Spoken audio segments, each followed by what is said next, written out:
Hello everyone, welcome to Avanti classes. My name is Manjeet Bhardwaj. I am your chemistry lecturer. आज हम thermodynamics का lecture number 8 करेंगे। ठीक है, इसके अंदर कुछ बेसिक्स और इंपॉर्टेंट फॉर्मूलाज हैं थर्मोडायनेमिक्स के, अच्छे से ध्यान से करना और कुछ प्रैक्टिस क्वेश्चंस भी करने वाले हैं। ठीक है, तो लेट्स स्टार्ट द लेसन। आप लोग वो फॉर्मूलाज अच्छे से जरूर नोट कर लेना जो आज के सेशन में आने वाले हैं बेटा। ठीक है, लेट मी चेक दिस। चलिए स्टार्ट करते हैं। फर्स्ट ऑफ ऑल, सबसे पहले तो एक इंटरेस्टिंग सी चीज है यहाँ पर, entropy change during the reversible adiabatic work. ठीक है, रिवर्सिबल तो बहुत आसान लगेगा आपको। जो भी पॉइंट आपको याद करवाया जा रहा है ध्यान से याद कीजिएगा, इंपॉर्टेंटली लर्न कीजिएगा और उसको मार्क भी कीजिएगा। Reversible adiabatic expansion. ठीक है, रिवर्सिबल एडियाबैटिक, एडियाबैटिक का मतलब क्या होता है पता है किसी को? हीट चेंज जीरो होता है ना। Work can be done on the system but heat change जो है वो जीरो होता है। एक्सपेंड कर रही है तो नेगेटिव वर्क डन होगा, है ना। यस, सबको पता है ना ये। अब आगे बढ़ते हैं। तो इसके अंदर क्या होगा, हमें पता है कि हमारी एंट्रोपी जो होती है, क्या होती है भाई entropy? Delta S. Delta S का फॉर्मूला सीधा सीधा formula delta Q by T. और अगर डेल्टा क्यू ही जीरो हो गया तो चेंज इन टेम्परेचर, मतलब टेम्परेचर तो चेंज नहीं होता, क्या टेम्परेचर फिक्स रहता है। तो ये देखिए, डेल्टा क्यू ही अगर जीरो है तो एंट्रोपी चेंज क्या हो जाएगा? जीरो। तो रिवर्सिबल एडियाबैटिक एक्सपेंशन में, क्योंकि एडियाबैटिक वर्क हो रहा है तो एडियाबैटिक अगर कोई एक्सपेंड हो रही है कोई चीज तो डेफिनेटली उसकी हीट चेंज जीरो होगी, तो इस वजह से उसका एंट्रोपी क्या होगा? जीरो होगा। ये सबको समझ में आ गया? फर्स्ट थिंग, यस और not? Please tell me guys on the chat box. Yes, sir. Yes, sir. ठीक है, ओके बेटा। अब बात करते हैं आगे की। तो यहाँ तो ये आपको सीधा पता लग रहा होगा, क्यू जीरो है देयरफॉर एस भी जीरो हो गया, कोई दिक्कत नहीं है। अब जो सेकंड प्रॉब्लम आती है तो ये तो क्लियर हो जाती है। ठीक है, सेकंड प्रॉब्लम आती है इररिवर्सिबल एडियाबैटिक एक्सपेंशन की। यहाँ देखिए, इररिवर्सिबल एडियाबैटिक एक्सपेंशन जो रिवर्सिबल नहीं है। ठीक है, तो इस केस में क्या होता है? अब एक और चीज, इसमें एक नया वर्ड आप सुनेंगे, कांस्टेंट एंट्रोपी। कांस्टेंट एंट्रोपी को क्या कहते हैं? Iso entropic. अब देखो, आइसो वर्ड तो ऐसा लिखा होना चाहिए, आइसो फिर एंट्रोपिक।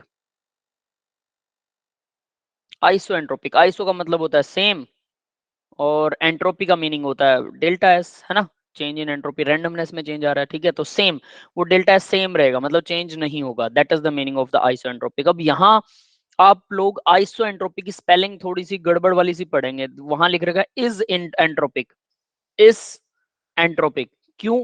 क्योंकि आई एस ओ और एंट्रोपी का ई, दो वोवल जब एक साथ इकट्ठे आते हैं तो एक को हम कट कर देते हैं। ठीक है, तो that is why iso entropic is entropic हो गया। ठीक है, स्पेलिंग उसको इज एंट्रोपिक करते हैं। यस, ये बात समझ को सबको समझ में आ गई बेटा? सर रिवर्सिबल और इरिवर्सिबल के बीच में डिफरेंस बता दो एक बार। हाँ बताता हूँ। ठीक है, रिवर्सिबल देखिए क्या होता है। सिंपली मैं एक ही चीज पर सीधा सीधा फोकस करता हूँ कि रिवर्सिबल का मतलब होता है बहुत बहुत बहुत बहुत बहुत छोटा। कितना छोटा? इतना छोटा कि उसे मेजर ही ना किया जा सके। ठीक है, यानी आप यूं कह सकते हो कि सपोज दैट, किसको लें, अर्थ। अर्थ तो रिवॉल्व करे लेकिन अर्थ के ऊपर अगर कोई सामान पड़ा है, ठीक है, मेरे मेज टेबल के ऊपर एक सामान पड़ा है। ठीक है, वो सामान जो है वो हिल ही नहीं रहा, बट अगर मैं उसको हिला दूं हल्का सा, कितना कि आपको महसूस ही ना हो कि वो हिला भी है, बिल्कुल हल्का सा अगर उसे हिला दिया जाए, हल्का सा। वो हल्का सा हिलाने का मतलब है कि मैं मोबाइल के ऊपर, मान लीजिए मेरा पेन जो है इनफाइनाइटली स्मॉल, यस बेटा, मेरा पेन जो है, ये मेरे पास पेन है, ठीक है, टैबलेट का पेन, जो मतलब पेन टैबलेट के ऊपर चलता है। अब ये पेन अगर मैं मेरे मोबाइल के ऊपर क्लिक कर देता हूँ ऐसे, ठीक है, इसमें क्या होगा? मोबाइल में वाइब्रेशंस आएंगे, उसके सारे मॉलिक्यूल की वाइब्रेशन बढ़ गई। पर क्या मोबाइल हिला? मोबाइल नहीं हिलेगा, बस मैंने पेन ऐसे क्लिक किया था। तो ये चेंज भी रिवर्सिबल चेंज है। इतना छोटा चेंज, इनफाइनाइटली स्मॉल, कि उसे मेजर ही नहीं किया जा सकता है, वो होता है रिवर्सिबल। और इरिवर्सिबल मेजरेबल चेंज। तो इसके लिए मैथमेटिकली हम जनरली ये देखते हैं कि जब डी एस हो, सपोज दैट एंट्रोपी की बात करते हैं, तो ये हो गया रिवर्सिबल। रिवर्सिबल डीएस हो गया रिवर्सिबल, और जब डेल्टा एस हो तो ये होता है इरिवर्सिबल। डेल्टा का मतलब हो गया यहां पर सीधा सीधा, डेल्टा का मीनिंग है जो चेंज मेजरेबल है, जिसे मेजर किया जा सकता है, और डीएस का मतलब है जिसे मेजर ही ना किया जा सके, ये रिवर्सिबल होगा। जब भी आप मैथमेटिक्स में ये पढ़ेंगे तो देखो, डीएस जिसे मेजर ही ना किया जा सके, तो इसके लिए फॉर्मूला यूज भले ही कोई भी कर लो आप, इसका तो कोई मीनिंगलेस है ये, है ना, क्योंकि इसमें आप भरोगे क्या वैल्यू, ना के बराबर वैल्यू भरोगे, तो ये तो कहानी खत्म होगी। तो इसके लिए हम क्या करते हैं कि डीएस को हम इंटीग्रेशन कर देते हैं, लेकिन इंटीग्रेशन डीएस, बट वो इंटीग्रेशन का आंसर जो है वो आंसर डेल्टा एस नहीं होना चाहिए। डीएस का इंटीग्रेशन करो बट वो डेल्टा एस ना हो, ऐसा इंटीग्रेशन करते हैं, कुछ इस तरह का हम तामझाम लगाते हैं ताकि वो डेल्टा ना आए, डेल्टा आ गया तो इरिवर्सिबल हो जाता है, दैट्स इट, और कुछ नहीं है इसका मीनिंग। यानी डी ना हो, मैथमेटिकल कैलकुलेशन में डी नहीं होना चाहिए, वरना आप कैलकुलेट नहीं कर पाओगे। तो डी सिर्फ दिखाने के लिए होता है कि ये डीएस है, ये डीयू है, ये डीटी है, तो ये सब दिखाने के लिए होता है, ये काम कभी नहीं आता मैथमेटिकली, तो काम नहीं आता आपको, इसे इंटीग्रेट करके ही कुछ ना कुछ वैल्यू निकालनी पड़ेगी। तो डीएस का मतलब रिवर्सिबल है, इसको इंटीग्रेट करके कुछ ना कुछ वैल्यू निकालिए, दैट्स इट, तो आपका आंसर आएगा। बट उसको डेल्टा एस मत बनने देना, जो भी आप वैल्यू निकाल रहे हैं उसमें वो डेल्टा एस नहीं बनना चाहिए, दैट्स इट। समझ में आ गया बेटा, रिवर्सिबल इरिवर्सिबल? Yes sir. ठीक है, बस इतना याद रखिएगा कि जब डेल्टा आ जाए तो वो इरिवर्सिबल हो जाता है। तो यहाँ हमने वैसे फॉर्मूला तो सीधा सीधा लिखे कि डेल्टा एस जो है वो इक्वल, क्योंकि बच्चों को समझ में भी यही आता है, बट मैं इसको डेल्टा एस की जगह पर अगर मैं इसको डीएस लिखूंगा तो वो ज्यादा अप्रोप्रिएट होगा, ठीक है। तो मैं इसको यहाँ पर, क्योंकि रिवर्सिबल की बात हो रही है तो सारे डेल्टाज को हम खा जाएंगे, ठीक है, और यहाँ पर हम डी लगा देंगे, डी डी एस, ठीक है, और ये डी क्यू, दैट्स इट। तो वो हो गया रिवर्सिबल के लिए, ठीक है। तो ये रिवर्सिबल एंट्रोपी चेंज जो है, यहाँ इन्होंने हालांकि डेल्टा एस इक्वल 0 लगा रखा है, डेल्टा एस की जगह डी एस लगाना अप्रोप्रिएट रहेगा, ठीक है, ना कि डेल्टा एस। अब दूसरा देखिए इन्होंने क्या कहा, इररिवर्सिबल एडियाबेटिक एक्सपेंशन। इररिवर्सिबल में एडियाबेटिक एक्सपेंशन है तो क्या टेम्परेचर इसमें हीट चेंज होता है? हीट तो इसमें भी चेंज नहीं होता, हीट चेंज इसका भी 0 है, फिर ये क्यों जो है वो 0 नहीं है, इसका डेल्टा एस जो है वो 0 नहीं होता, नॉट इक्वल टू 0।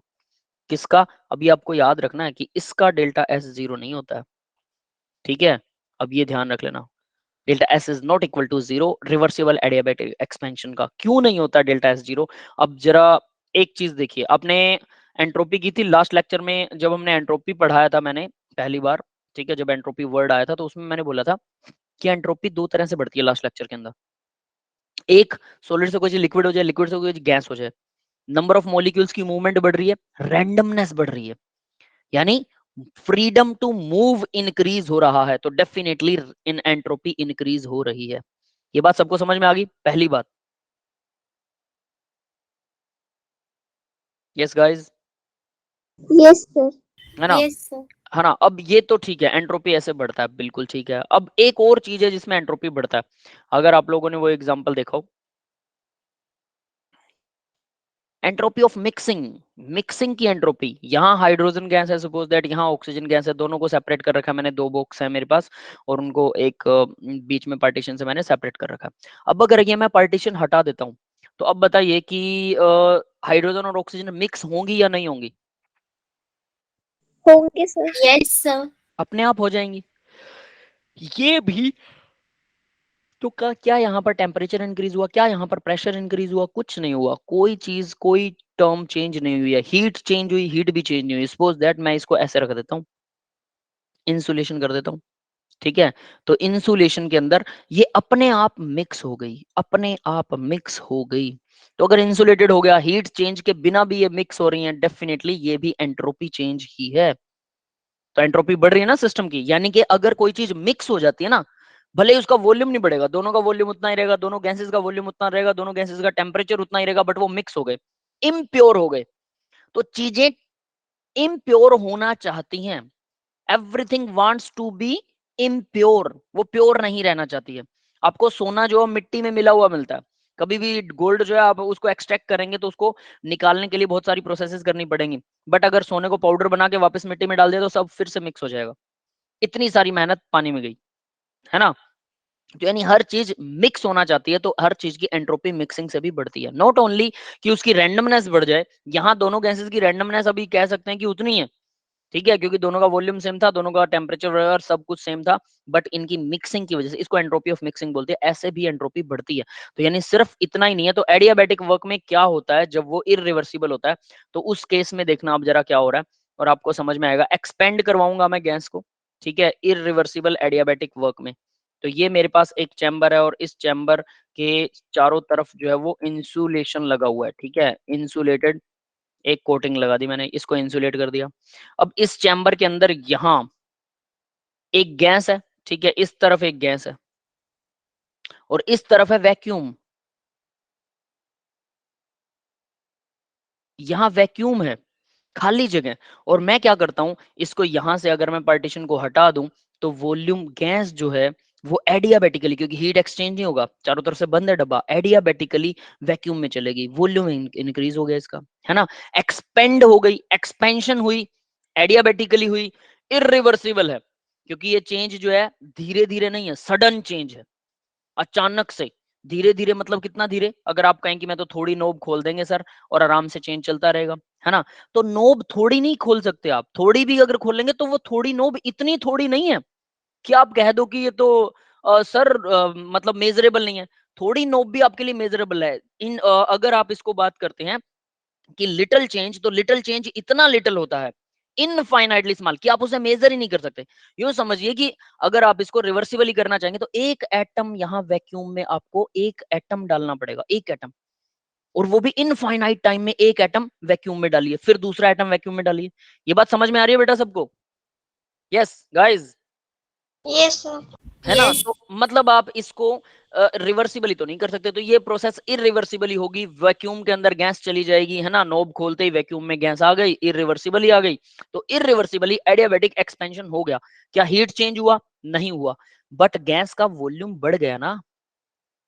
गैस का वॉल्यूम बढ़ रहा है मतलब रैंडमनेस बढ़ रही है, मॉलिक्यूल्स की मूवमेंट बढ़ रही है, तो डेफिनेटली ये भी क्या है, एंट्रोपी चेंज हो रहा है, और वो जीरो नहीं है। रिवर्सिबल प्रोसेस में वो जीरो है, क्योंकि अगर आप 1 लीटर गैस, अगर 1 लीटर वॉल्यूम में से, अब देखो रिवर्सिबल में क्यों जीरो है, ये तो रिवर्सिबल के लिए भी एप्लीकेबल है, ठीक है, तो इज नॉट जीरो। ये देखिए, ये चीज तो समझ में आई बेटा सबको? यस गाइस, समझ में आ गया सबको? Yes, sir. अब देखो Yes. रिवर्सिबल के लिए मैं आपको बता देता हूँ कि रिवर्सिबल में वो क्यों जीरो नहीं होता है। तो रिवर्सिबल के अंदर यहाँ कुछ ऐसा सेटअप लगाते हैं, यहाँ पर एक वो लगा देते हैं, ये गैस है, सेम क्या नाम इसका, वैक्यूम है यहाँ पर, ठीक है। तो यहाँ से एक एटम भेजना आपको, कितने टाइम में भेजना है? इनफाइनाइट टाइम में, इनफाइनाइट टाइम में, मतलब हजारों करोड़ों लाखों अरबों सालों में एक एटम जो है वैक्यूम में चला गया। तो आपको क्या लगता है, रैंडमनेस बढ़ गई? कितनी बड़ी? ना के बराबर। समझ रहे हो बेटा? एडियाबेटिक ही मानो, इसे बंद कर लो, ना के बराबर। इसलिए रिवर्सिबल एडियाबेटिक एक्सपेंशन में हीट चेंज जीरो होता है और एंट्रोपी भी जीरो ही मानी जाती है, क्योंकि वो ना के बराबर बढ़ती है। दैट इज वाई हम इसको बोलते हैं ये कि रिवर्सिबल एडियाबेटिक में जीरो होगा, इरिवर्सिबल एडियाबेटिक के अंदर वो चेंज एंट्रोपी का होगा, पक्का होगा। यस गाइस, क्लियर है ये बात सबको? Yes, sir. ठीक है, आगे बढ़ सकते हैं, चलिए अब आगे बढ़ते हैं बेटा, ठीक है। नेक्स्ट देखते हैं। अब यहाँ पर आपके सामने कुछ फॉर्मूलाज हैं, ठीक है, that is the most important slide of the lecture. इस लेक्चर की सबसे इंपॉर्टेंट स्लाइड यही है। इन फॉर्मूलाज को आपको ध्यान से याद करना है, तो पीछे वाले फॉर्मूलाज मैं आपको थोड़े से रिवाइज करवा देता हूँ, ठीक है, ताकि आपको कुछ कंफर्म रहे। मैं एक स्लाइड पर एक पेज ऐड कर रहा हूँ। तो पीछे वाले फॉर्मूलाज में मैंने आपको बताया था, याद हो, डी यू, डी क्यू, कौन सा क्यू? वी वाला, ठीक है, और डी डब्ल्यू, ये सब इक्वल होते हैं एन सीवी डी टी। ये फॉर्मूला किस किस को याद है? N Cv d T, n Cv d T. अगर किसी ने मेरा लेक्चर लगाया था, मैंने इसको बहुत इंटेंसली बोला था कि ये याद करना है, पहले कभी भी जब आपने लेक्चर लगाया, अगर याद है ये फॉर्मूला किसी को? ये तीनों इसके इक्वल होते हैं, एन सीवी डी टी के तीनों। यस गाइज, टेल मी।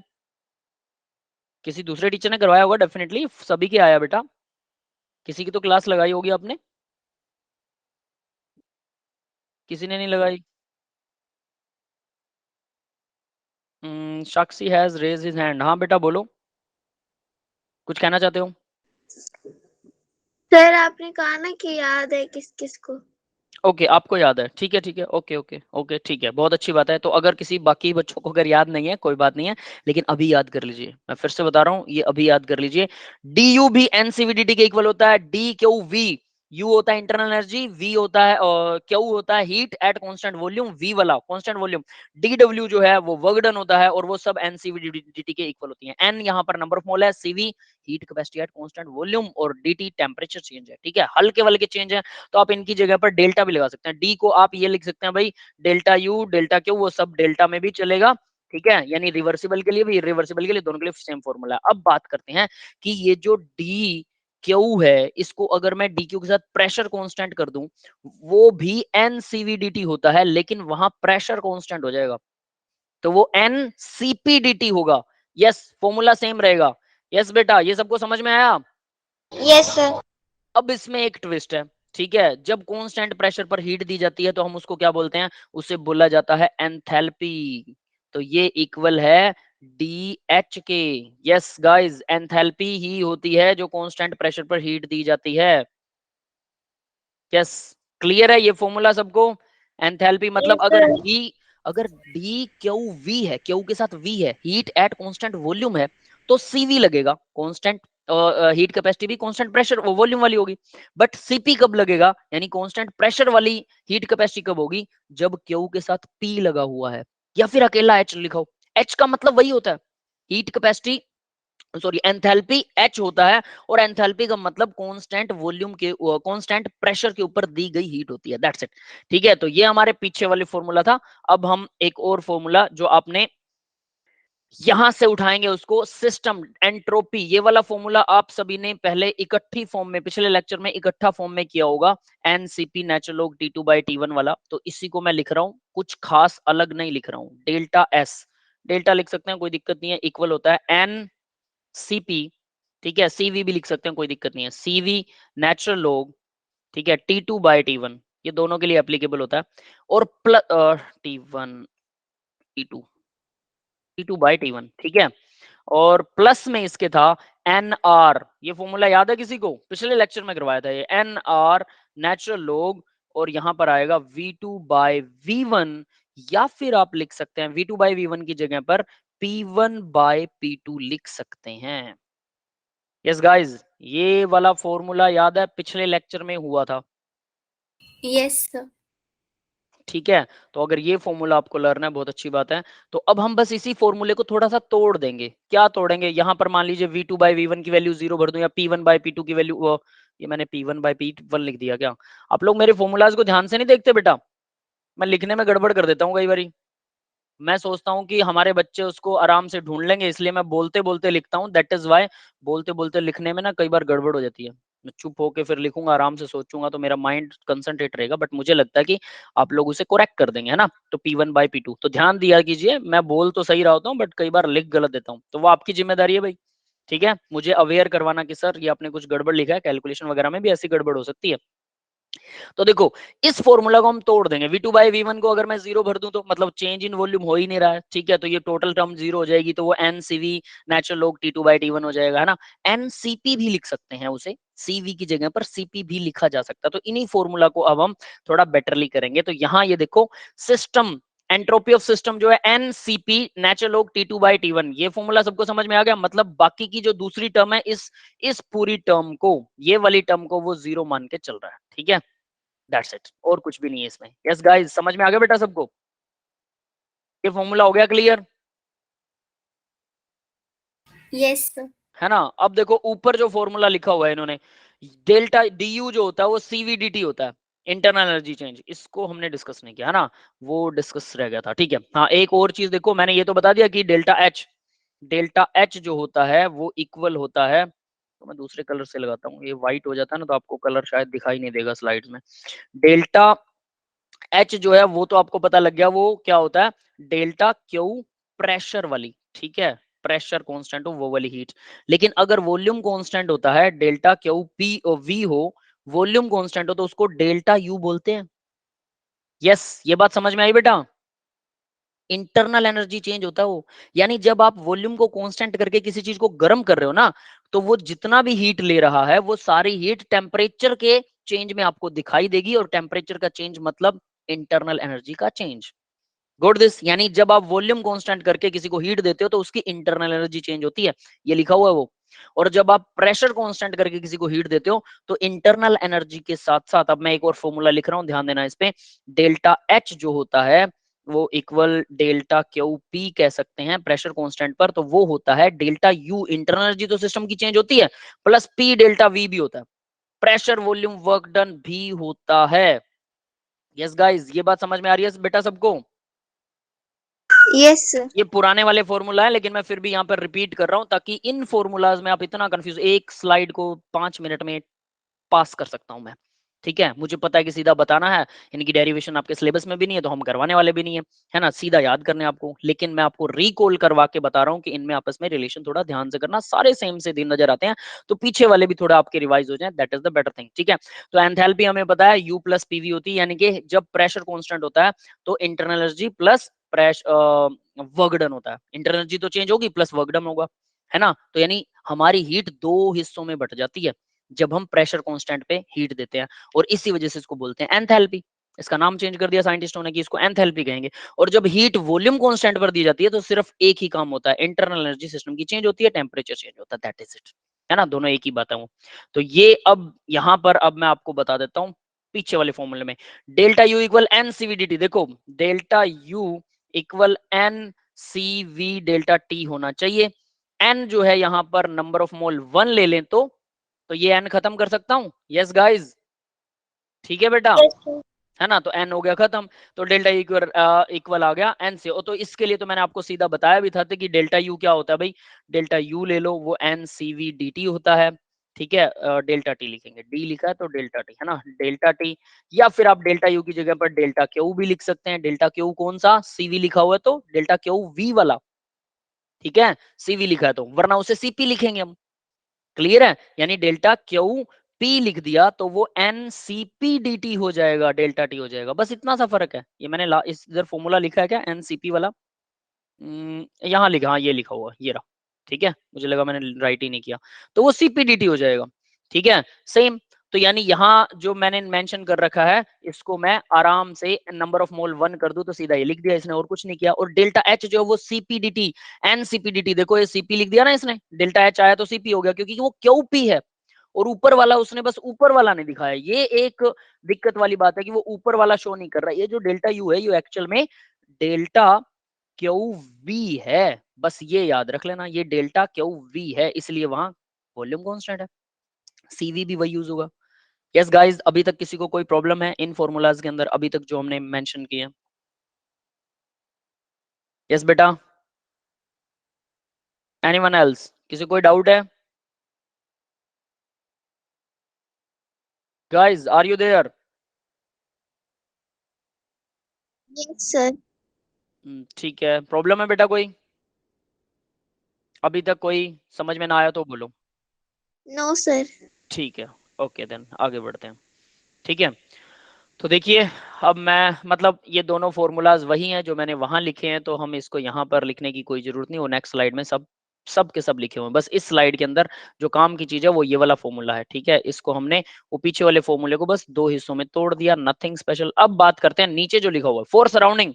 अब ये ध्यान रखना भाई, रिवर्सिबल वर्क के लिए डेल्टा एस की वैल्यू, अब यहाँ पर रिवर्सिबल लगा हुआ है और डेल्टा लगा हुआ है ना, रिवर्सिबल के लिए हमेशा डेल्टा नहीं डी होना चाहिए, डी, समझ रहे हो बेटा, डी होना चाहिए ना कि डेल्टा होने के।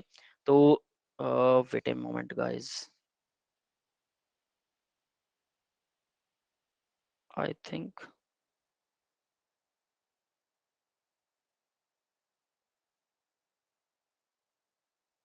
मेरा फोन बज रहा, मुझे नहीं पता किधर से बज रहा है, 1 मिनट बेटा सिर्फ,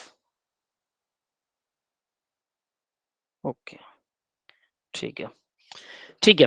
तो यहाँ अब ये आपको समझ में आया होगा, है ना। तो ये इसके इक्वल है फॉर सराउंडिंग और सिस्टम, तो ये डी होना चाहिए एक्चुअल में, तो ये डी एस होना चाहिए सराउंडिंग का, तो डी एस अगर लिखा होगा तो इसका सीधा मीनिंग है, और नेगेटिव में आएगा डी एस सिस्टम का, ठीक है। और ये रिवर्सिबल के लिए, रिवर्सिबल मतलब डी लगा तो रिवर्सिबल ही है, ठीक है। तो रिवर्सिबल केस में ये आपस में इक्वल होते हैं।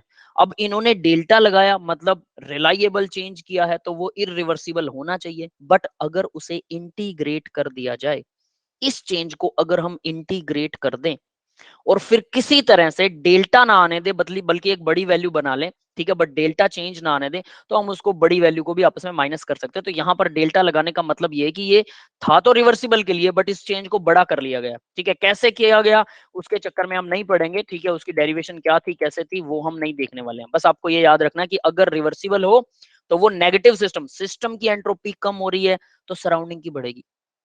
क्यों?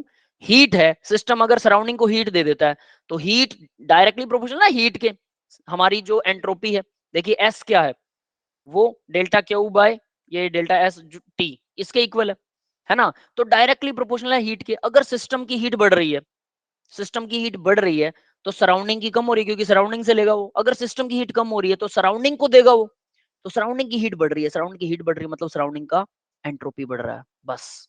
और सिस्टम की हीट कम हो रही है मतलब सिस्टम की एंट्रोपी कम हो रही है, इसलिए माइनस लगा है। माइनस मतलब सिस्टम की एंट्रोपी कम हो रही है, और प्लस का सराउंडिंग है, इसका मतलब उसकी एंट्रोपी बढ़ रही है। यस बेटा, ये समझ में आ गया? रिवर्सिबल के लिए।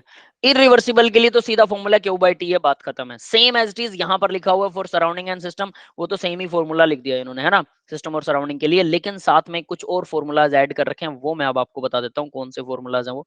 तो आपको एक तो ये चीज याद रखनी है, ठीक है, वो वहां पर इस फॉर्मूला को कट करके, और ये दोनों फॉर्मूला साथ में इधर U इक्वल CVDT QV, ये पीछे मैं नेक्स्ट स्लाइड पर लिख चुका हूँ, HP सॉरी ये डेल्टा H का मतलब एंथैल्पी है, CP डेल्टा T, ठीक है, N इक्वल 1 है यहाँ पर, और कोई दिक्कत नहीं है, सेम फॉर्मूला है, बस ये CP की फॉर्म में है। अब ये ध्यान रख लेना, ये दोनों फॉर्मूला तो हम पीछे मैं लिख चुका हूँ, तो वहां से आप देख सकते हैं, ये वाला फॉर्मूला सेम फॉर्मूला है, बट CP की फॉर्म, CV की फॉर्म में है, ठीक है। CV यहाँ V लिखा हुआ, वहां CP था, P मतलब प्रेशर कांस्टेंट, मतलब एंथैल्पी के लिए था, ये एंथैल्पी चेंज के लिए इक्वेशन है, और ये कौन से चेंज के लिए है, ये एंथैल्पी की जगह पर हीट चेंज के लिए है। हीट जो है वो डायरेक्ट हीट होती है, उसको एंथैल्पी नहीं बोलते हैं, है ना। तो ये दोनों फॉर्मूला सेम है, बस CV और CP का डिफरेंस है, और नीचे भी सेम टू सेम है। अब नीचे दो बार ऐसा क्यों लिख रखा है सेम फॉर्मूला, एक कांस्टेंट प्रेशर पर है, एक कांस्टेंट वॉल्यूम पर है, और दोनों के फॉर्मूलाज दोनों के दोनों सेम है, इसलिए दो बार लिख रखे हैं। Good this guys? यस बेटा, आगे बढ़ सकते हैं। हाँ जी, अभी तक किसी को डाउट है? ये फॉर्मूला नोट करने हैं आपको, और इसमें कोई डाउट नहीं होना चाहिए। नेक्स्ट क्लास में मैं आप लोगों से हल्का सा इसके बारे में पूछूंगा, 5 मिनट का हम ओरल टेस्ट लेने वाले हैं सबका, ठीक है। तो अपनी नोटबुक में भले ही लिख के रखना पहले से ही, मुझे कोई दिक्कत नहीं है, बट जब मैं बोलूँ तो आप मेरे को सुना देना, बस पढ़ के सुना दोगे वो भी बहुत बड़ी बात है। यस बेटा, ठीक है, ठीक है क्या? Yes, yes sir. सर। ठीक है, चलिए ठीक है, अब आगे बढ़ते हैं थोड़ा सा। अब इससे नेक्स्ट वाली जो स्लाइड मैंने जिसमें बाकी के फॉर्मूला लिखे हैं, इस स्लाइड का आप स्नैपशॉट ले सकते हो, ठीक है। ये सारे फॉर्मूलाज पहले वाली स्लाइड वाले ही हैं, अगर देखोगे तो हल्का सा ही फर्क मिलेगा, बस कुछ एक चीजों में, एक दो चीजों में, है ना, मेन तो यही है सारी कहानी। चलिए आगे बढ़ते हैं बेटा, ठीक है। Entropy change during the phase transformation, अब ये बहुत आसान वाले फॉर्मूला करने वाले हम, इनमें कुछ भी नहीं है, ठीक है, बहुत ही इजी फॉर्मूलाज आएंगे अब आपके सामने। Entropy, entropy of fusion, fusion की एंट्रोपी, यानी पहले हम एंथैल्पी पढ़ रहे थे ना, फ्यूजन की एंथैल्पी, अब हम एंट्रोपी पढ़ रहे हैं। एंट्रोपी मतलब डेल्टा एस, सीधी सी बात है। तो डेल्टा एस फ्यूजन का क्या होगा भाई, फ्यूजन की heat, heat of fusion divide by temperature, जिस टेम्परेचर पर हीट होती है फ्यूजन की, फ्यूजन का जो टेम्परेचर है, टेम्परेचर ऑफ फ्यूजन, तो मैं इसको थोड़ा साफ लिखता हूं यहाँ पे, delta S equal Q divided by temperature of fusion, ठीक है। और क्यू कौन सा है, ये है फ्यूजन का, फ्यूजन के ड्यूरिंग जो हीट में चेंज आया, तो फ्यूजन के ड्यूरिंग हीट के अंदर चेंज, एक्चुअल में हम उसको क्या लिखते हैं, यानी एंथैल्पी ऑफ फ्यूजन लिखते हैं। अब एंथैल्पी मतलब प्रेशर कांस्टेंट के ऊपर दी गई हीट, तो प्रेशर कांस्टेंट पर दी गई हीट को मैं लिख सकता हूं, ये प्रेशर कांस्टेंट पर दी गई heat divided by enthalpy of fusion, तो ये हमारा बन जाएगा एंट्रोपी ऑफ फ्यूजन। तो यहां हम डेल्टा एस को ऐसे लिख सकते हैं। ये बात समझ में आ गई बेटा सबको, entropy of fusion, Yes, sir. है ना। अब इस डेल्टा क्यूपी को मैं लिखूंगा डेल्टा एच, क्लियर है, of fusion, delta H of fusion, क्योंकि डेल्टा क्यूपी क्या होता है, एंथैल्पी होता है, डिवाइड में डेल्टा एफ, तो ये फॉर्मूला यहाँ पे बना हुआ है। क्लियर है ये सबको, सीधा सीधा है, कुछ भी नहीं है इसमें, नथिंग स्पेशल। सीधा फॉर्मूला लगाना है एंट्रोपी का, एंट्रोपी के फॉर्मूले के अंदर आपको फ्यूजन लगा देना है, तो एंथैल्पी बाय टेम्परेचर, बस बात खत्म। यस गाइस, समझ में आगे बढ़ सकते हैं। Yes, sir. और ये मोस्ट ऑफ द टाइम जो है वो पॉजिटिव होती है, मतलब एंट्रोपी ऑफ फ्यूजन जो है वो ज्यादातर टाइम्स में पॉजिटिव होती है। डेफिनेटली एनर्जी देने पर ही कोई चीज सॉलिड से लिक्विड बन सकती है, डायरेक्ट तो नहीं बनेगी, तो ये पॉजिटिव होगी। इसमें एंट्रोपी बढ़ेगी ही, हर कीमत पर बढ़ती है। कोई ऐसा केस हो सकता है जिसमें एंट्रोपी कम हो जाए, मतलब फ्यूजन है, सॉलिड से लिक्विड आया तो उसकी मूवमेंट कम होगी लिक्विड में, ऐसा हो सकता है? लगभग ना के बराबर। ठीक है, कोई ऐसा स्पेशल केस हो, जैसे वाटर वाले केस में था ना कि 4 डिग्री पर उसकी डेंसिटी सबसे ज्यादा होती है, 0 डिग्री पर उसकी डेंसिटी कम हो जाती है, तो ऐसा कुछ उल्टा पुल्टा चक्कर पड़ जाए तो शायद ऐसा कुछ हो सकता है, तो वरना नहीं होता कभी भी। तो आप इसको मोस्टली की जगह ऑलवेज मान सकते हैं। ठीक है, जब मोस्टली वाला कोई एक्सेप्शन आएगा तो हम उसको डिस्कस करेंगे कि वो कैसे हो रहा है। आगे बढ़ते हैं बेटा। नेक्स्ट देखो, एंट्रोपी ऑफ वेपोराइजेशन। वेपोराइजेशन में क्या होता है? Enthalpy of vaporisation, enthalpy of vaporisation divided by temperature. Vaporisation क्या होती है भाई? बॉइलिंग पॉइंट, जब कोई चीज हवा में उड़ जाता है ना, तो वो एंथैल्पी, गैस में चेंज हो जाती है। हाँ बिल्कुल, वो बॉइलिंग पॉइंट के ऊपर होता है, तो वो नीचे आएगा बॉइलिंग पॉइंट वाला टेम्परेचर, और ऊपर ये। तो बिल्कुल सिंपल सा फॉर्मूला है, nothing special in it, just this one, you can check this formula. ठीक है, डेफिनेशन आए ना आए, फॉर्मूला आए तो डेफिनेशन पक्का आए, सीधी सीधी स्ट्रेट लाइन में बात है। कैसे? अगर आपसे को पूछे एंट्रोपी ऑफ वेपोराइजेशन बताओ भाई, आपको फॉर्मूला आता है, समझ लेना कि आपको डेफिनेशन आती है, सोचना ही मत कि आपको डेफिनेशन नहीं आती। कैसे? एंट्रोपी ऑफ वेपोराइजेशन जो होती है वो enthalpy of vaporisation divided by boiling point होती है। सीधा ये लिख दो, कोई टीचर गलत नहीं कर सकता, इसको यूनिवर्सल है, समझ गए ना? तो इसलिए एंट्रोपी अगर आप, हाँ ठीक है, तो इसको अगर आप नहीं भी पढ़ते हो लेकिन फॉर्मूला याद है तो सबसे इंपॉर्टेंट चीज है। फिर भी डेफिनेशन पढ़ना चाहो तो ये आपके पास है, नोट्स आपको मिल जाएंगे। ठीक है, तो डोंट वरी, आप इसे रीड भी कर सकते हैं थियोरेटिकली, बट यहाँ हम समझने के लिए है। एंट्रोपी, सर हाँ बेटा, एंट्रोपी ऑफ फ्यूजन में जो टीएफ है उसका क्या मतलब है? टीएफ का मतलब बेटा फ्यूजन वाला टेम्परेचर। फ्यूजन मतलब क्या होता है? देखो, फ्यूजन मतलब सॉलिड से अगर कोई चीज लिक्विड बन रही है, ठीक है, सॉलिड से अगर कोई चीज लिक्विड बन रही है तो उसी को बोलते हैं फ्यूजन। फ्यूजन, या फिर इसका एक और नाम है, क्या बोलते हो आप इसे? मेल्टिंग। जनरली बच्चे इसको बहुत अच्छे से समझ जाते हैं, ठीक है, बट फ्यूजन वर्ड को नहीं समझ पाते। तो फ्यूजन का मतलब मेल्टिंग टेम्परेचर। तो ये टी, अगर टी एम लिख दूं मैं तो आपको समझ में आएगा मेल्टिंग टेम्परेचर, ठीक है, मेल्टिंग पॉइंट जो होता है ना। लेकिन यहाँ टी एफ लिख दिया उसने तो फ्यूजिंग पॉइंट है, समझ गए बेटा? यस है ना, बस वही है। और कुछ डाउट है इसमें? क्लियर है ना? यस सर, क्लियर है। ठीक है, ठीक है बेटा। ठीक है भाई, एंट्रोपी ऑफ वेपोराइजेशन ये हो गया है ना। अब क्वेश्चंस की बारी आती है। अभी अब क्वेश्चन हम सॉल्व करेंगे, फटाफट से क्वेश्चंस देखिए। और इस यूनिट के अंदर बस अब ये क्वेश्चंस ही रह गए हैं आपके, ठीक है। आइडेंटिफाइड द, इस लेक्चर में क्वेश्चंस ही हैं, और उसकी प्रैक्टिस के बिना कुछ नहीं बनता है, याद रख लेना। ठीक है, क्वेश्चन की प्रैक्टिस होगी तो फॉर्मूलाज की प्रैक्टिस भी होगी, और आपको समझ भी आएगी, इंटरनली समझ में आएगी कि हाँ ये चीजें होती क्या हैं। सिर्फ फॉर्मूला देखने से समझ में नहीं आती, इनकी फील नहीं आती है। यूं समझ लो कि आप, ऐसा समझ लो मैं आपको एक गाड़ी लाके देता हूँ और बोलता हूँ देखो बेटा ये ब्रेक है, ये हैंडल है ना, ये रेस है, ये चाबी है, यहाँ से स्टार्ट होती है, ये क्लच दबाओ एंड स्टार्ट करो और गाड़ी ले जाओ। बस इतना बता दिया और फिर मैं गाड़ी ले जाता हूँ, तो मैं मान सकता हूँ कि आपको गाड़ी चलानी आ गई, क्योंकि मैंने आपको सब कुछ बता दिया। प्रैक्टिस के बिना गाड़ी नहीं चलती ना, वही चीज, यानी उसको जब तक अपने अंदर नहीं लेंगे तब तक वो नहीं आएगी। बी, अंजलि ने आंसर दिया बी। देखते हैं बेटा, ठीक है। तो पहला देखिए इसमें क्या है। सबसे पहले the entropy, identify the correct statement of the following in the chemical reaction. And correct statement आपको बतानी है, तो फर्स्ट ऑप्शन देखिए क्या, एंट्रोपी ऑलवेज इंक्रीजेस। क्या किसी रिएक्शन में एंट्रोपी हमेशा इंक्रीज होती है? नहीं, एंट्रोपी इंक्रीज होना चाहता है हर कोई, एंथैल्पी डिक्रीज करना चाहता है हर कोई। ठीक है, साक्षी ने भी ये आंसर भी आंसर दिया है, ठीक है, वही आंसर है बेटा वैसे, ठीक है, बता देता हूँ। तो यानी ये हमेशा इंक्रीज नहीं होती। बी, सी ऑप्शन देखिए, एंथैल्पी ऑलवेज डिक्रीजेस, एंथैल्पी हमेशा डिक्रीज नहीं होती है। बोथ कांस्टेंट रहते हैं? नहीं, दोनों कांस्टेंट भी नहीं रहते, है ना। फिर क्या है आंसर? एंथैल्पी और एंट्रोपी दोनों सुटेबली एक दूसरे को बैलेंस करके ही किसी केमिकल रिएक्शन को करवाने के लिए रिस्पॉन्सिबल होते हैं।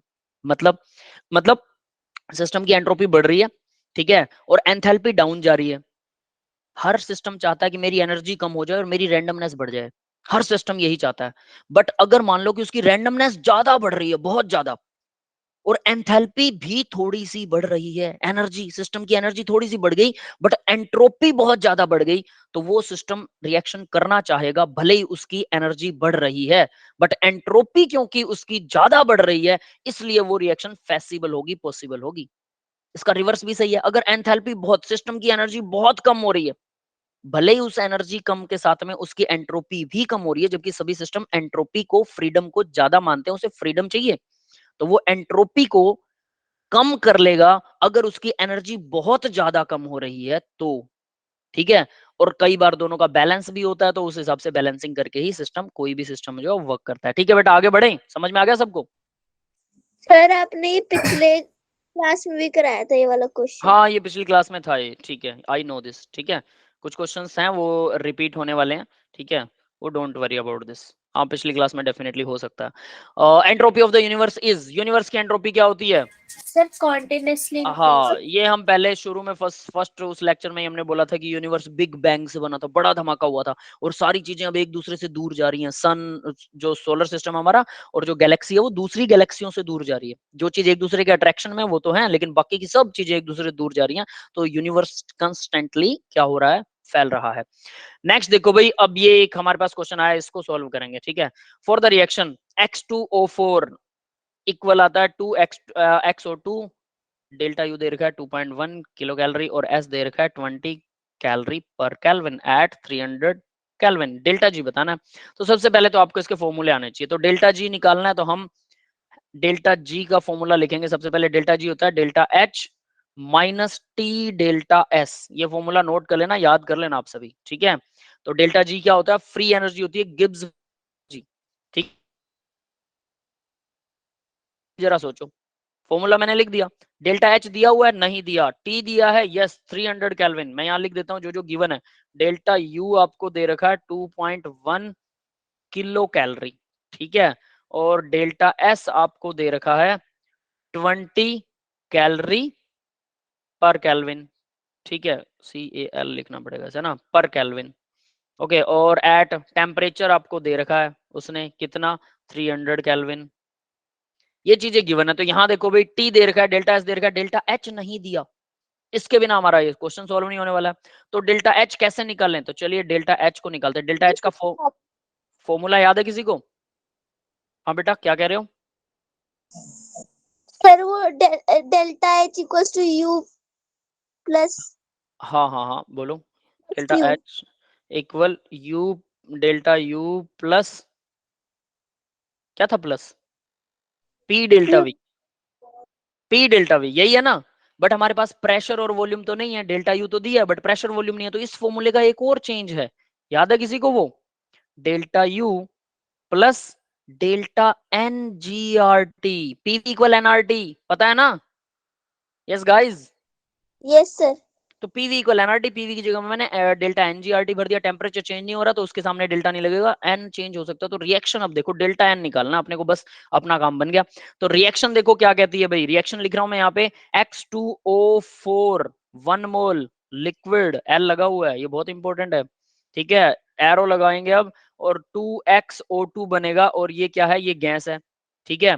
अब देखते हैं डेल्टा एन क्या होता है। Delta n equal number of mole of product in gaseous state minus number of mole of reactant in gaseous state. yes, clear है सबको? Yes sir. तो बताओ जरा, प्रोडक्ट के नंबर ऑफ मोल कितने हैं? प्रोडक्ट के number of mole gaseous state में ये 2 लगा हुआ है, बिल्कुल सही है। और रिएक्टेंट के नंबर ऑफ मोल कितने हैं? सर 0। 0 कैसे? 0 कैसे? 1 नहीं है सर वो हाँ, वो लिक्विड है इसलिए उसके काउंट नहीं होंगे, सिर्फ गैस के काउंट करने हैं। यस, ठीक है ना बेटा, समझ में आ गया सबको? Yes sir. है ना। तो ये इक्वल क्या आएगा? डेल्टा एन की वैल्यू आपके पास आ गई, डेल्टा एन इक्वल 2 आ गया, है ना। बस अब अपना क्वेश्चन सॉल्व है, कैसे? जरा अब इसको सॉल्व करते हैं। तो देखिए, delta H equal delta U की वैल्यू दे रखी है 2.1, क्या दे रखी है इसने? 2.1 किलो कैलोरी दे रखी है भाई, तो 2.1 को 1000 से मल्टीप्लाई करेंगे तो ये बन गया कैलोरी। अब कैलोरी को कन्वर्ट करेंगे किसमें? आर की वैल्यू भरनी है आपने। आर क्या होता है? गैस कांस्टेंट 8.314, है ना। जूल पर केल्विन पर मोल, तो बेटा जूल में होनी चाहिए, ये यहाँ है कैलोरी में, तो इसको चेंज करेंगे, वरना आर की वैल्यू कुछ और लिखनी पड़ेगी, कैलोरी के हिसाब से लिखनी पड़ेगी, वो कैलोरी में 2 आती है, फिर आप कंफ्यूज हो जाओगे, है ना। तो इसलिए हम उसको इसी को चेंज कर लेंगे, कैलोरी को ही। तो कैलोरी में कितना भरेंगे भाई, 4.184 से मल्टीप्लाई कर दो इसको, कैलोरी को वो जूल बन जाता है। तो ये आ गया हमारा डेल्टा यू, और प्लस में क्या है डेल्टा एन की वैल्यू है 2, आर की वैल्यू है 8.314 और टी की वैल्यू है 300। अब इसकी कैलकुलेशन कौन करके मेरे को फटाफट आंसर बताएगा, कितना आंसर आ रहा है इसकी कैलकुलेशन का? कैलकुलेशन आप लोग करोगे, ऑप्शन सी बता रहा है कोई बच्चा, ऑप्शन सर सी। 6900 आ रहा है अप्रोक्सीमेट। 6900, 6900 इज दिस, ये वैल्यू आएगी, अप्रोक्सीमेट आ रहा है। चलो हम आपका अप्रोक्स मान लेते हैं ना, मैं आप वाली बात सही मान रहा हूँ, ये ध्यान रख लेना, अप्रोक्स। तो डेल्टा एच आ गया, अब जरा ऊपर वाली इक्वेशन में भर दें डेल्टा एच, देखें आपका डेल्टा एच सही है कि नहीं। तो डेल्टा जी इक्वल आएगा भाई 6900 minus T 300 into delta S, delta S कितना दे रखा है, कैलोरी में दे रखा है यदि, तो 20 इंटू 4.184 जो है उससे मल्टीप्लाई होगा, ये जूल बन गया, है ना। तो अब जरा कैलकुलेशन करो, डेल्टा जी कितना आ रहा है भाई, 20 को इससे 20 चौके 80 हो जाएगा, 300 से 8 या 2400, है ना। 6900 माइनस 2400 कर देते हैं, बस सीधी बात, कितना आया डेल्टा जी इक्वल, गलत आ रहा है ये सही नहीं है भाई, डेल्टा एच की वैल्यू सही नहीं है, नो। सर हाँ बेटा, सर ये आ रहा है 13,774.8। एक मिनट रुको, मुझे लिखवाना, ठीक है, I will not sir memorize the आपने वो वहाँ पे 13 4.184 क्यों लिखा है? 4 पॉइंट किधर लिखा मैंने, 4, अच्छा ये बेटा कैलोरी को देखो, यहाँ पे लिखा है मैंने, वो देखो, ये देखो, ये रहा, क्या होता है 1 कैलोरी जो होती है वो इक्वल होती है 4.184 जूल, ठीक है। और जूल जो है वो ऐसा यूनिट है, तो मैं यहाँ पर ऐसा यूनिट, ये 2.1 अपने पास क्या था, किलो कैलोरी था ना, तो 1000 से मल्टीप्लाई कर दिया तो किलो बन गया नॉर्मल कैलोरी, ठीक है। और फिर 4.184 से मल्टीप्लाई कर दिया तो ये बन गया जूल, तो ये टोटल जूल बन गया। गुड दिस बेटा, वहां पर भी मुझे सर डेल्टा, मैंने कैलोरी के टर्म्स में ही लिखा था ना, इसलिए हाँ 4.184 नहीं मल्टीप्लाई किया था, क्योंकि सर ऑप्शन में तो कैलोरी के टर्म्स में ही है, फिर हम जूल में बाद में क्यों फिर करें? कोई बात नहीं, तो फिर आर की वैल्यू आपको कन्वर्टेड भरनी पड़ेगी, आर की वैल्यू 8.314 नहीं भर सकते बेटा, फिर आप कर सकते हो कैलोरी में, मैं मना नहीं कर रहा।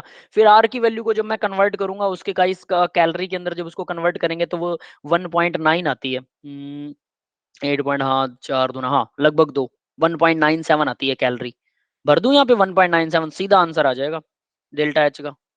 फिर आप बोलोगे सर 1.9 कहाँ से लेके आए आप, 1.9 तो आर की वैल्यू होती ही नहीं है, अकॉर्डिंग टू यू आपके सामने ये आ जाएगा कि सर देखो 8.314 जूल पर केल्विन और पर मोल होती है आर की वैल्यू, ठीक है, जो एसआई यूनिट में होती है। अब मैं इसको जूल को क्या बना रहा हूँ, कैलोरी बना रहा हूँ, तो 4.8184 से डिवाइड कर दिया तो लगभग 2 आएगा, तो ये आता है 1.97 कैलोरी, ठीक है। तो लगभग 2 कैलोरी लिख सकते हैं हम इसे। तो यहाँ पर ये 2 कैलोरी पर केल्विन पर मोल आ जाएगी वैल्यू, अगर ये भरोगे तो सही आंसर आएगा, फिर आप उसको जूल को किलो कैलोरी को किलो कैलोरी में रहने दे सकते हो, बट 1000 से मल्टीप्लाई फिर भी करना पड़ेगा, क्योंकि किलो कैलोरी नहीं है अपने पास, कैलोरी है ओनली, ठीक है बेटा। यस ये सर। समझ गए ना कहानी की क्यों चेंज कर रहा हूँ, यही वो चीजें हैं, जब आप न्यूमेरिकल्स को करते हो तो आप अंदर घुसते हो और अंदर घुसते हो, डिटेल में जाते हो, और वो डिटेलिंग से ही आपको आपके माइंड में फॉर्मूला तो रहेगा ही रहेगा, साथ में कुछ और चीजें, अच्छा अच्छा ये ऐसे था, ठीक है, आप हर एक वर्ड पर फोकस करना सीख जाते हो कि वो कैलोरी लिखा है कि केल्विन लिखा है कि किलो लिखा है कि किलो कैलोरी लिखा है। तो देखो इसने कितना बेवकूफ बनाया हमें, AIPMT में 2014 में आया था ये, तो इतना आसान सीधा तो नहीं देगा ये क्वेश्चन, तो वहां किलो कैलोरी लिख दिया एक जगह पर, एक जगह लिख दिया कैलोरी पर केल्विन, कंफ्यूज करने के लिए बच्चों को, तो उनका डाटा गलत आएगा तो आंसर भी गलत आएगा, है ना। तो इसलिए आप अपने हिसाब से उसको जब फोकस करेंगे तो समझ में आएगा कि हाँ ये आंसर्स कैसे आ रहे हैं। 13,700 कितना आ रहा था भाई, 766 था क्या, 774. 74, एक मिनट, 0.8. 774.8, ठीक है, ये आंसर आ रहा है भाई। ठीक है, तो अगर इतना आ रहा है तो यहाँ अब इसको हम कन्वर्ट करेंगे। फटाफट मेरे को कैलकुलेशन कर दो बेटा, वरना हम लेट हो जाएंगे लेक्चर में। ये आ जाएगा 13774.8। ठीक है, जब इसको इसमें से माइनस करेंगे तो ये आ रहा है 2400। 13,000 में से 2400, ये तो वैसे भी सही नहीं आएगा। कौन कर रहा है कैलकुलेशनों में गड़बड़? मुझे खुद करनी पड़ेगी, लग रहा है कि मेरे को खुद करनी पड़ेगी। टी है 300 और डेल्टा एस है 20, हमें 4.4। ठीक है, सर आप ही करके बता दो। ठीक है बेटा, मैं ही करता हूँ फिर, रुको सारी कैलकुलेशनें, रुको फिर।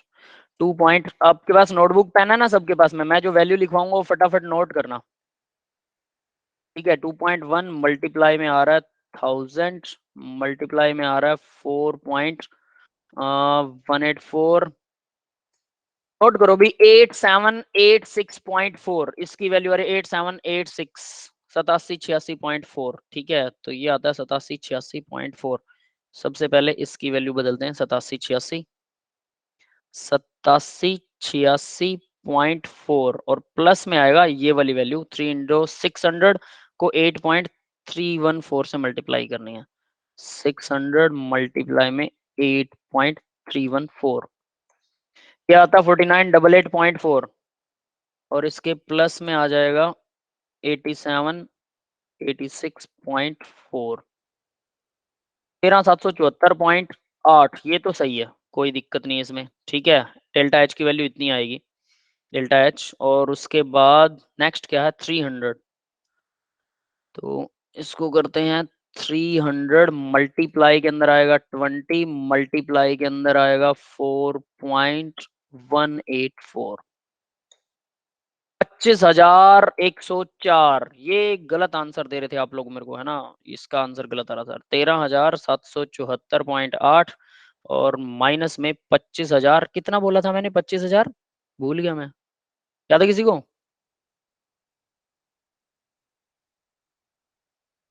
Anyone have remember that? 25,000 something था। फिर से करूं क्या? सब सो गए? No sir. तो जल्दी से मेरे को आंसर बता दो। मैंने कुछ याद करवाया था, आपको बोला था कि नोट करना बेटा उसको, आप लोगों ने नोट नहीं किया ना। 4.184 फिर से करना पड़ेगा। 25,104 है, ठीक है, 104, 25,104 और इसमें से माइनस करना है 25,104 माइनस में 13,774.8, 11,329 आएगा भाई, माइनस का 11,329। ठीक है, ये समझ में आया सबको? 0.2। Yes sir. अब इसको किलो सर अब कैलोरी इसको में, डिवाइड कर देंगे। हाँ 4.184 से डिवाइड करेंगे तो रियल आंसर आ जाएगा और माइनस में आएगा वो। तो सोचो हमारे पास 4 को 11 से कर लेते हैं ना, 4 4 पॉइंट समथिंग समथिंग ना, तो सीधा इसको 4 ही मान लेते हैं हम। 4 को 11,000 से डिवाइड करेंगे, 4 दूना 8, 4 तिया 12 होता है, अप्रोक्सीमेटली 3 के आसपास आएगा। तो यानी 9.3 नहीं हो सकता, तो ये दोनों ऑप्शन तो गए। -2.7 किलो और कैलोरी।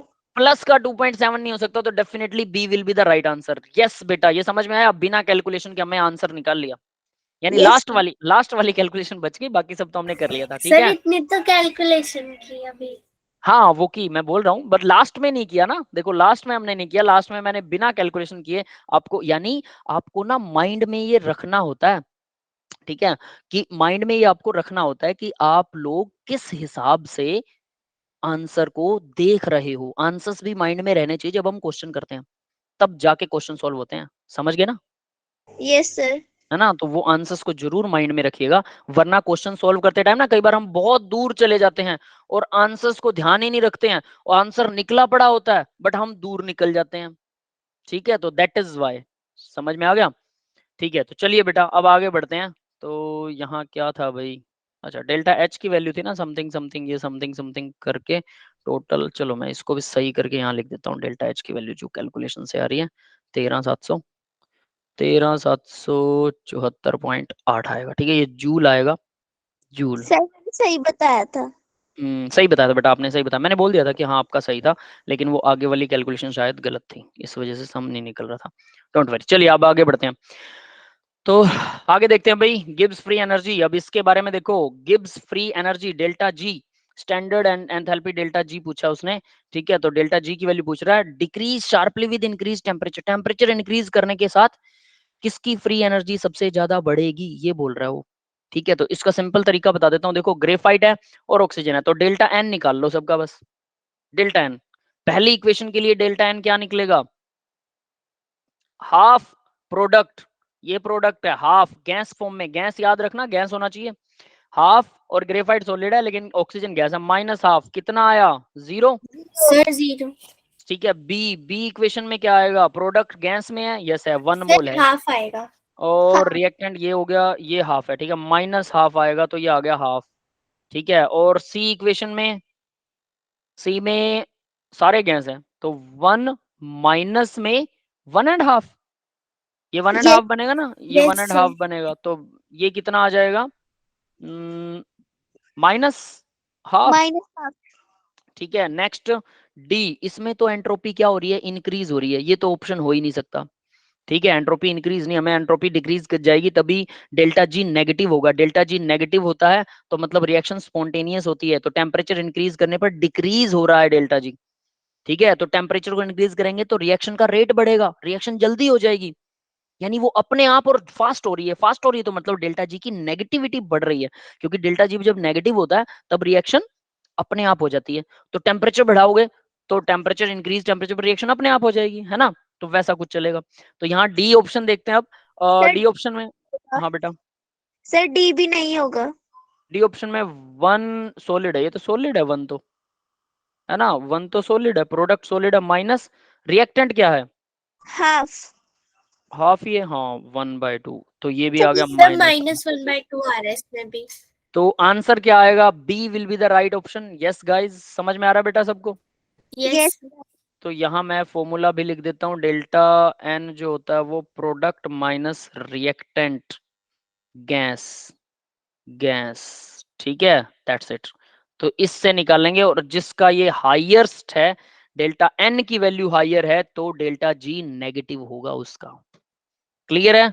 अब ये चीज आपको याद रखनी है इस न्यूमेरिकल से, ठीक है। तो इसका मतलब ऑप्शन कौन सा सही है अपना, कौन सा था, बी, सर ठीक है, B. B is the right option, yes, ठीक है बेटा।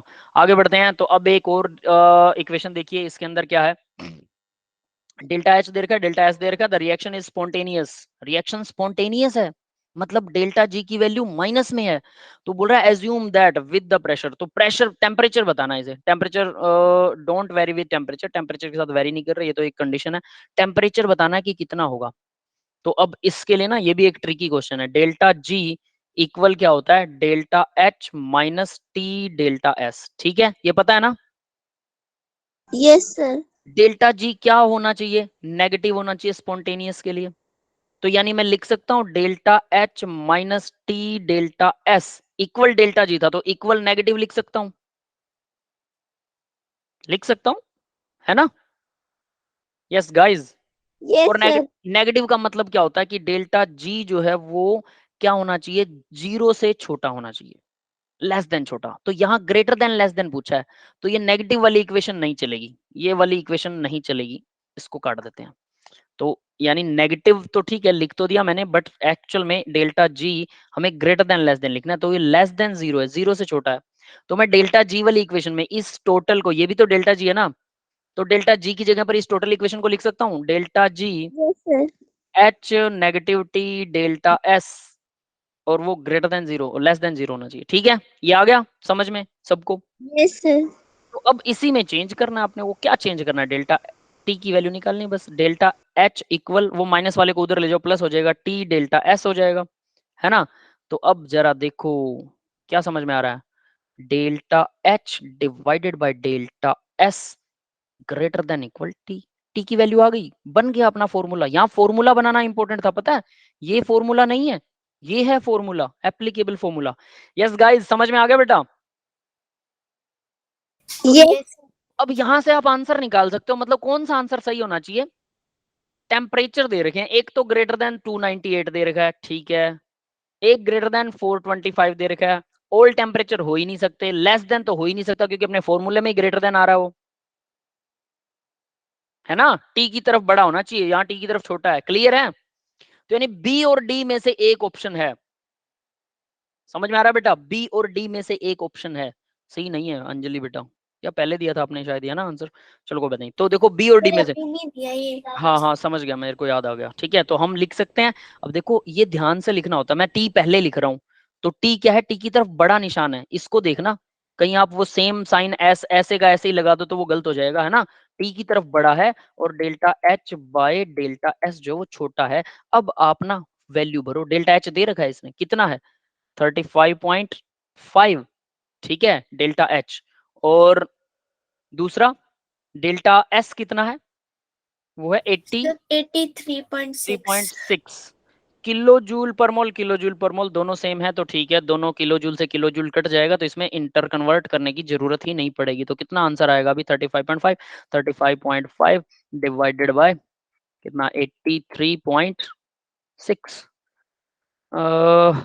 4246 है ना, पर 1000 की गड़बड़ आ रही है, 0.4246 ऐसा आ रहा है, 425, यानी यही आंसर सही है। बट एक प्रॉब्लम है यहाँ, पॉइंट क्यों आ रहा है भाई, मल्टीप्लाई में 1000 करना पड़ेगा, कैसे, यानी कि ठीक है, क्या है, कुछ गड़बड़ है इस क्वेश्चन में। सर तो वो जूल में और इधर केल्विन में है टेम्परेचर। हाँ, टेम्परेचर तो है ही नहीं बेटा, किलो जूल है दोनों। सर शायद क्वेश्चन में एक ये यूनिट एक मिनट, मतलब। एक मिनट, ये किलो जूल नहीं है, this is not kilo joule, this is yes joule. Sir. अगर ये जूल हो तो नीचे वाला जूल है, ऊपर वाला किलो जूल है, तो ऊपर वाले को 10,000 से मल्टीप्लाई कर देंगे तो सही है। यस ठीक है, कर लिया हमने सही क्वेश्चन, ठीक है। तो कई बार हल्की सी मिस्टेक भी क्वेश्चन की गड़बड़ कर सकती है, तो हमारे पास आंसर आएगा 424.6, एग्जैक्ट आंसर हमारा ये आ रहा है, इससे ज्यादा होना चाहिए टेम्परेचर, इससे ज्यादा होना चाहिए, ठीक है। अगर आप उसको स्पॉन्टेनियस बनाना चाहते हैं, मतलब रिएक्शन अपने आप किस टेम्परेचर पर चलेगी, इस टेम्परेचर पर या इससे ज्यादा वाले टेम्परेचर पर रिएक्शन अपने आप चलेगी। स्पॉन्टेनियस मतलब अपने आप चल रही है, ऑटो। क्लियर है बेटा, ये क्वेश्चन सबको समझ में आया यस सर। है ना। तो वहां पर केल्विन नहीं है, बस ये याद रख लेना, बाकी सब सही है, ठीक है। नेक्स्ट आगे बढ़ते हैं बेटा। तो अब देखिए, for a sample of the perfect gas it's pressure changes isothermally P1, तो ये तो सीधा फॉर्मूला भाई, कौन सा सही होगा, डेल्टा एस इक्वल, याद है किसी को डेल्टा एस इक्वल क्या था, एन आर नेचुरल लोग क्या था, प्रेशर की फॉर्म में क्या होता है, P1/P2 होता है। तो P1/P2, अब P1 क्या है, P2 क्या है, कौन सा इसमें इनिशियल है, कौन सा फाइनल है, जल्दी से बताओ। P1 इनिशियल है और P2 फाइनल है। तो आंसर बताओ फिर, आंसर कौन सा है? Sir option D. Option D initial bye final, yes. ध्यान से देख लेना, एन आर, देखो इसमें उल्टा था, फाइनल बाय इनिशियल था, वो गलत है। ऊपर वाले में आर टी था, एन आर नहीं था, टी से तो टी कट गया था जब हमने डिराइव किया था, ऊपर भी टी है, ये भी कट गया था, ये भी गलत है, तो सीधा यही, सीधा देखो क्या पूछा है पता है, सीधा फॉर्मूला पूछ रखा है, नीट 2016 में आया था, सीधा फॉर्मूला। आसान क्वेश्चन है ना, बट अगर आपने प्रैक्टिस कभी नहीं की है तो कभी नहीं हो सकता। गाड़ी को चलाना सीखना है तो प्रैक्टिस करनी पड़ेगी, सिर्फ ये पता हो कि हैंडल कहाँ है, ब्रेक कहाँ है, तो आप गाड़ी नहीं चला सकते, ठीक है। ये वैसा ही है। आगे बढ़ते हैं बेटा। अब ये देखो, identified the correct statement of the change Gibbs free energy at the constant temperature and constant pressure. Constant temperature और कांस्टेंट प्रेशर पर क्या होता है, गिब्स फ्री एनर्जी क्या होती है भाई, डेल्टा जी जो है, स्पॉन्टेनियस के लिए क्या होता है, ये spontaneous equilibrium, equal to equilibrium, ये तो सही है, अगर डेल्टा जी इक्वल टू 0 हो तो इक्विलिब्रियम होता है, ठीक है। और अगर डेल्टा जी की वैल्यू लेस देन 0 हो तो स्पॉन्टेनियस होता है। क्लियर है ये जो मैं लिख रहा हूं वो ध्यान रखना, डेल्टा जी ग्रेटर देन 0 हो तो नॉन स्पॉन्टेनियस होता है।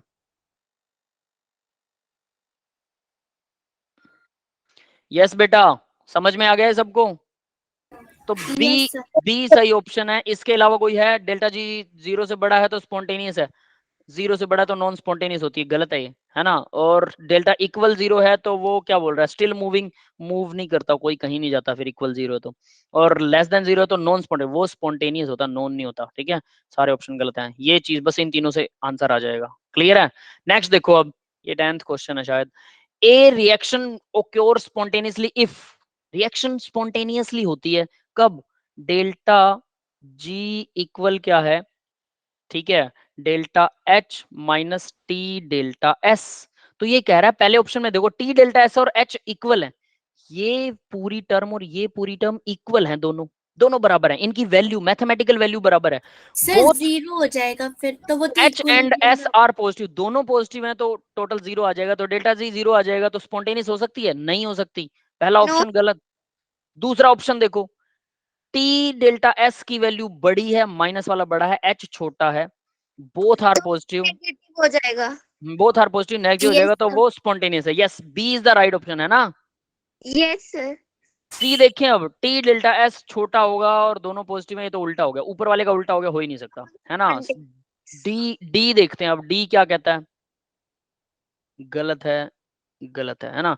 डी देखते हैं अब, डी क्या है? डेल्टा टी डेल्टा एस छोटा है, यानी ये वैल्यू बड़ी है, इधर वाली नेगेटिव वाली बड़ी है, और एच पॉजिटिव छोटा है, एच पॉजिटिव है, ये नेगेटिव है, नेगेटिव नेगेटिव पॉजिटिव हो जाएगा, टोटल पॉजिटिव आएगा, नहीं होगा। डी भी गलत है, समझ में आ गया? आपको इस नेगेटिव को बाद में सोल्व करना है, पहले इस पूरी टर्म को देखना, वो नेगेटिव है कि पॉजिटिव है, और आपके सामने आंसर आ जाएगा, that's it, nothing special in it. ठीक है, अब आगे बढ़ते हैं, लास्ट क्वेश्चन है, which of the following chemical reaction certain result in the spontaneous? Spontaneous reaction कौन सी होती है? एक्सोथर्मिक हो और इंक्रीजिंग डिसऑर्डर रैंडमनेस बढ़ रही हो, ये भी बढ़े, एंट्रोपी भी बढ़े, और एक्सोथर्मिक भी हो, सॉरी भाई ये नीचे वाला है, increasing disorder. C is the right option. Yes guys, समझ में आया बेटा? यस सर, हीट Yes, भी sir. निकले और उसमें रैंडमनेस भी हो। हाँ, हीट निकलेगी तो सर ये सिस्टम फॉर्मूले से ही होगा ना, मतलब एस डेल्टा टी वाले से?